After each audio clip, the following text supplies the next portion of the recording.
Wake up. Come on. Come on, wake up. I'm tired of poking you. Get up. Open your eyes. I know you're awake. Open 'em. There you are. Morning, Starshine. Well, it's not actually morning. I think it's about 3 a.m., give or take. Hello? Over here, Pumpkin. Focus. Blink a few times. There you are. Still some life in you yet. Which is the problem, but first things first. No, hold still. Lie there for a minute. You're in the hospital. You're in pretty bad shape, but you're alive. There you go. Looks like the pain is starting to register. Yeah, I bet it hurts. You've got several broken bones, and about half your organs have seen better days.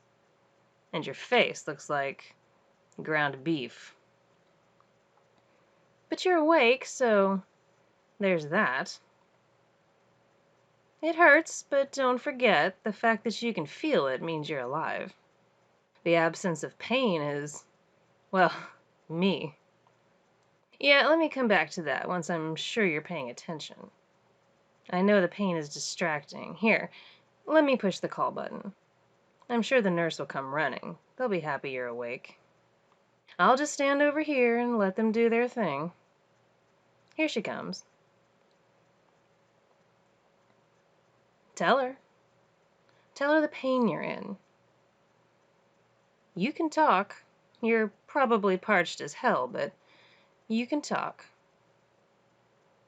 Ask her for some water. And some painkillers. All the painkillers. What, you want me to talk to her? I can't. She can't see me.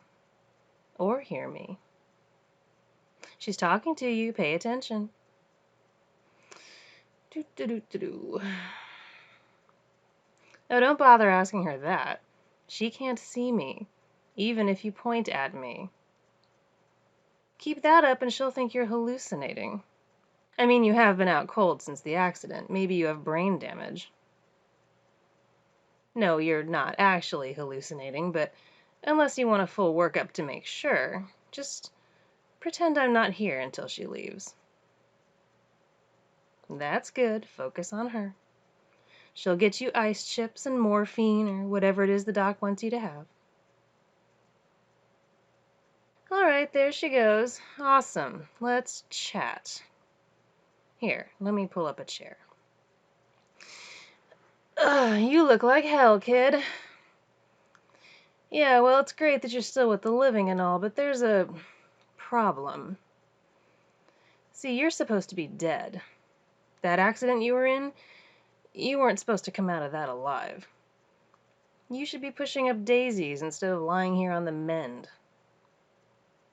No, I'm sure. I know because I caused the crash. No, stay still. Calm down. I'm not gonna hurt you. I honestly can't. Like, at all. Okay, well, let me back up. Hi, nice to meet you. Well, I've got a long list of names, but I guess you can call me Death. No, Death. No, like the personification of the state of being dead. The one who ends life, the being behind the finality of the mortal coil. Yeah, Grim Reaper isn't one of my favorite names, actually. I get why it got popular, but it's not really accurate. The Reapers are the ones who gather up the dead and take them to the next life. It's a passive job, like FedEx drivers for souls. My role is more active. I make the living dead. Where you go after that isn't my business. Except for now, when you didn't actually go anywhere. Look, I really can't explain it better than that. You just gotta trust me. And I can tell you don't. Whatever, I've got more in my mind than convincing you I'm real. Actually, no, this is gonna bug me. Here, see these flowers? Nice bouquet, right? Someone must really care about you to send you this. Let's look at the card. Get well soon, love, Mel. I'm not gonna ask who Mel is, I don't care. But watch. No, it's no trick. I just touched it. That's all I have to do to make it wither and die. Well, I touched it with intention. I mean, it wouldn't be good if I just killed everything I came into contact with throughout the day, right? Man, what a mess that would be. No, I'm not crazy, and neither are you. But there's something really weird going on. Yeah, now stay with me here. Stop fidgeting and listen. Look at me. That accident was supposed to be your time. Your name was on the list. My job was to make sure the wreck went down as planned, and you didn't come out alive. It went like clockwork, but right when I was about to check you off and move on to the next, they were prying you out of your car and airlifting you to the hospital. And that thing I just did to the flowers? I've been trying to do that to you for the past 10 minutes. You've been here for a week, and I kept thinking maybe you just pass on gently from your injuries. But no, you started getting better. So I came here and started poking you in the face, with intention, like the flowers. But it did no good. You just kept on sleeping and healing. I can smell the cell regeneration coming off of you. It's the opposite of what should be happening. So I figured I'd wake you up and ask you directly, how does this happen?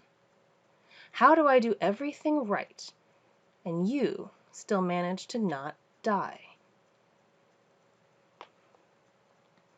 No, it really was your time. Your thread had run out. I honestly don't know what to even call this thing that's happening now. You're here when you're not supposed to be. It throws off the whole balance.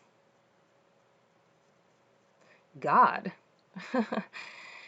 The human idea of God is a lot different from the reality, but let's just say the higher powers are my bosses. They're not about to make an exception to the list, especially not without telling me first. So, I guess my first question is, what are you? Just a person, huh? Just a regular human being living a regular life. I mean, you certainly look ordinary, but given what I've seen of your resilience, that doesn't seem very likely. So think really hard. What is it about you that won't let me end your existence on this plane? There must be something keeping you here. You look genuinely bewildered, but please, rack your brain. There are only so many entities who can manipulate the threads of life. Maybe you made a deal with one? I'm not sure how you could have managed that, but frankly, I don't know what else to think. No deals, huh? Not even after a few drinks, or maybe as a joke? No signing on any dotted lines? It was a long shot at best. How about this? Where were you born? Well, that's not special. What do you do for a living? How spectacularly ordinary. Can you read minds? Talk to animals? Generate electricity with your brain? Make pudding appear out of thin air? There really seems to be nothing exceptional about you. You have nothing to add. Nothing at all. I can't tell if you know more than you're letting on, or if you're actually as confused as you seem. It's hard to read your expression when half of your face is swollen and purple. Well then, I do know one thing for certain. If I can't kill you, you're not killable. That's literally all I do, and nothing mortal is immune to my unique skills. Which means, for better or worse, you're not mortal. I don't know if you ever were. All I know is you were on my list, and for the first time in my existence, I can't do my job. Honestly, there aren't words for how frustrating that is. You still look really confused. I guess I don't blame you. I need to file a report. And then I need to learn more about you.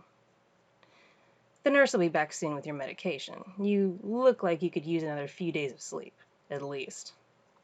But just so you know, I may be coming around a lot. I may ask a lot more questions. Actually, I may be your closest companion for a while. At least until I can figure out why you aren't on your merry way to the afterlife. And full disclosure, I am never going to stop trying to kill you. I had a 100% success rate until you, and I'm not going to let the most ordinary human on Earth ruin my track record. What's the point of a death who can't make someone dead? It's not a good look. Hey, for all I know, you could be gunning for my job. That was a joke. All right, get some rest. If you're not going to die for me, you might as well get better. I'll be back later. I have some people I need to talk to. See you around.